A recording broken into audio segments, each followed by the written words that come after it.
নে বাবা, খেয়ে নে, সারাদিন তো আবার উপোস করে থাকতে হবে। দাও দাও আমার কাছে।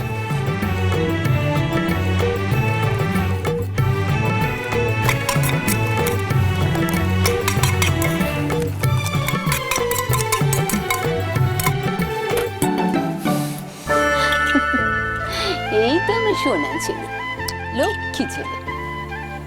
বড় বৌমা, একবারটি গিয়ে দেখো তো মন্দার দই চিড়ে খাওয়া হলো কিনা।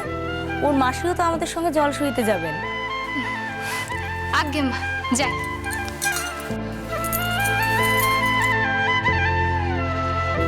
নে বাবা, খা দেখি এটা। ও মন্দা, নে খা বলছি, এরপর দেরি হয়ে যাবে কিন্তু। তো শাশুড়ি ঠাকুরুন যে রাগ করবেন।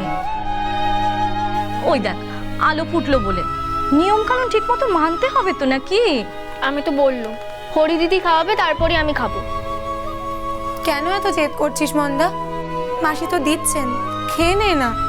তোকে বারবার বললুম আমার ঘরে এসব আচার অনুষ্ঠান করিস না। তুই এত জেদ কেন করিস বলতো? তুমি এই বিয়ে থেকে যত দূরে পালিয়ে যেতে চাইবে, আমি তোমাকে ততই আঁকড়ে ধরবো। কি করছিস মন্দা? ছাড় আমাকে, ছাড় বলছি, ছাড়। তুই কেন নিজের বিপদ ডেকে আনছিস বলতো? নিয়মের তুই কিচ্ছু মানবি না? বিধবা মানুষের যে এসব থেকে দূরে থাকাই ভালো রে। তবে ও দই চিড়ে তুমি নিয়ে যাও গো মাসি, আমি মুখে তুলবো না। এ তো মহা পেশাতে পড়া গেল। আচ্ছা ঠিক আছে, নিয়ম রক্ষে 1 চামচ মুখে দে মা। এই যে শুভ আচার, মানতেই হয়। ও হরিমতি, এই মেয়ের যে বড্ড জেদ। তুমি না খাওয়ালে খাবেই না। কি করি বলো দেখি? আর কি করবেন? এ মেয়েকে তো বোঝালেও বোঝে না। নিজের পায়ে যখন নিজেই কুড়ুল মারবি, বেশ খাই, বিধবার হাতেই খাতে।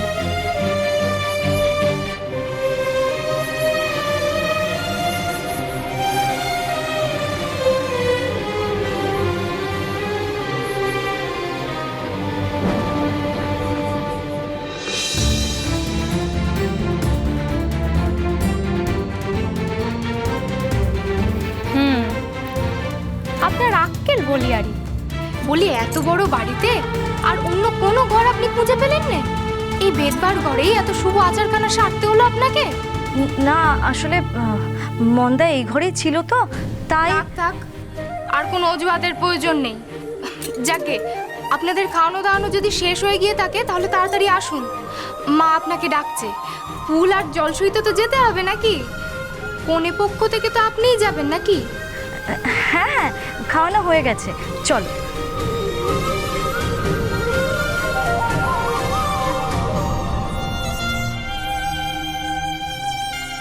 দেখলি তোর এই জেদের জন্য কি হতে যাচ্ছিল? আর একটু হলেই বউঠানের কাছে ধরা পড়ে যেতুম।